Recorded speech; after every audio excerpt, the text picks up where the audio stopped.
You're stuck in traffic on your way to work on Monday morning. Right next to you is a brand new SUV with tinted windows, massive rims, and a fresh metallic paint job. It looks expensive, and right now you're thinking, how come everyone is doing better than me? The reality is that the real math behind owning a vehicle suggests something far more haunting. I'm Steve, and today I'm going to break down the unseen costs of car payments that the dealers often hide. Stick around, because toward the end, I'll show you the main trick that dealerships use to keep you in debt for years. You need to hear this before you sign your life away. So let's get into it. If you went back just 15 years and told someone that the average person would soon pay $750 a month for a standard SUV, they would have laughed at you. Back then, a car payment was something you finished in 3 or 4 years. It was a temporary hurdle on the way to owning an asset. But right now, car payments often rival or exceed the cost of housing. It's very normal for a household earning $5,000 a month to be spending $1,200 straight to an auto lender. When you lose a quarter of your income before you even pay something like your electric bill, you aren't just paying for a car. This is a state of self-imposed financial lockdown. But how did we get here? How does a person making a normal salary convince themselves to buy a vehicle that costs more than their annual income? To answer this question, let's talk about something called the loan stretch. Dealers no longer sell cars based on the total price. Instead, they sell them based on monthly numbers. If a $60,000 truck looks unattractive for buyers at $1,500 a month over 4 years, the salesman simply stretches that loan to 7, 8, or even 10 years. So now, the $1,500 drops to $800, and the buyer believes they just scored a deal. In reality, they just signed up for a decade of wealth destruction. By the time that 10-year loan is finished, you have a decade-old vehicle with 150,000 miles or more, probably with rusted fenders and a worn-out engine. Now the car is worth a fraction of the original price, even after paying tens of thousands of dollars in interest alone. Some people never even finish these loans. They get bored when the car starts breaking down some years down the line. So they trade it in while they still owe money. This leads us to an even darker side of the process. Meet Sarah. She's a nurse making a good living, but she wants a luxury SUV that costs $55,000. She didn't have a down payment. The dealer offered her an 84-month loan. 3 years into the loan, she has already paid a good amount of money. But because these cars lose value fast at the start, she still owes $42,000 on a car that is now only worth $30,000. This means she's operating on negative equity. Now Sarah is very impressed by a newer model that her friend just bought. She goes back to the dealer. The salesman says it's no problem.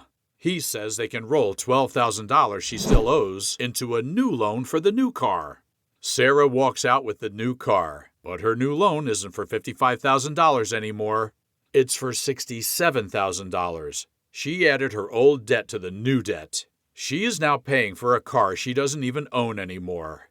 This is the financial hamster wheel. People walk around with auto debt that has nothing to do with the actual car they're driving. But the debt goes far deeper than just the monthly loan payment. This is the part that catches even the most careful buyers off guard. When you buy a $70,000 vehicle, you're not just paying the bank. You enter an entirely different tier of existence for every other expense. Insurance companies know that trucks cost a fortune to repair. Your premiums reflect that. It's very normal for a vehicle to cost $250 or $300 a month just to insure. Then there's the fuel. A massive SUV or truck rarely gets the gas mileage advertised on the sticker. This is especially true in city driving. If you spend $100 a week on gas, that's another $400 a month. New tires can cost $1,500 a set. I won't even touch on the sensors that seem to fail the moment the warranty expires. When you add the loan, insurance, gas, and maintenance, it actually costs you at least $1,400 a month to keep the car. That's $16,800 a year. In many parts of the world, that's enough to pay for a college education. It could be a massive down payment on a home, just to sit pretty on the highway. Here's the perspective that changes everything. We don't just look at what you spend. we look at what that money could have made in real life. Think of Mark and David, both 30 years old. Mark decides he deserves an $800 a month truck payment because he's working a complex job. He always trades in for the newest model every time one comes out. He makes these payments for the next 30 years, switching cars. At this point, carrying debt is just part of life. At the age of 60, Mark has had a series of very nice trucks, but he has zero wealth to show for it. David, on the other hand, drives a used Honda. It's reliable and gets the job done. He spends $300 a month on his car needs. He invests the other $500 into an index fund. If David's investment earned a historical average of 8%, he has over $750,000 after 30 years. He can buy 5 brand new trucks in cash and still have a massive retirement fund. But he doesn't need all that baggage. Let me show you how you can be like him. If you feel trapped right now, the first step is to audit your lifestyle. I mean seriously. You need to calculate your total cost of ownership. Add up how much you spend on gas in the next 6 months. Add up the insurance premiums over the last 6 months. Check every repair bill from the last 6 months. Add all these and divide the total by 6. If that number is more than 15% of your monthly take-home pay, you are quite literally living a lifestyle that your income cannot support. Painful, yes, but it's the only way to know why you need to start doing things differently. The most effective way to break the cycle is the downward trade. This is the part that most people's egos won't let them do.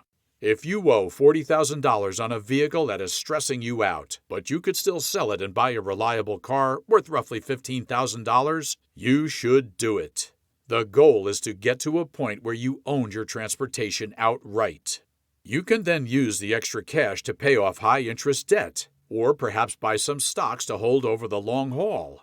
Once you're out of debt, you never want to go back. Instead of paying the bank $700 a month plus interest, you're going to put $400 a month aside. Let me explain. This will go into a separate high-yield savings account.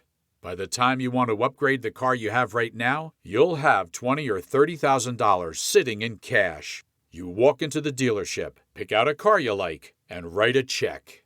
When you pay cash, the power dynamic completely flips. You have real leverage. You don't care about 0% financing or 84-month terms. So the next time you see a beautiful $80,000 truck, understand the indentured servitude that you likely paid for it.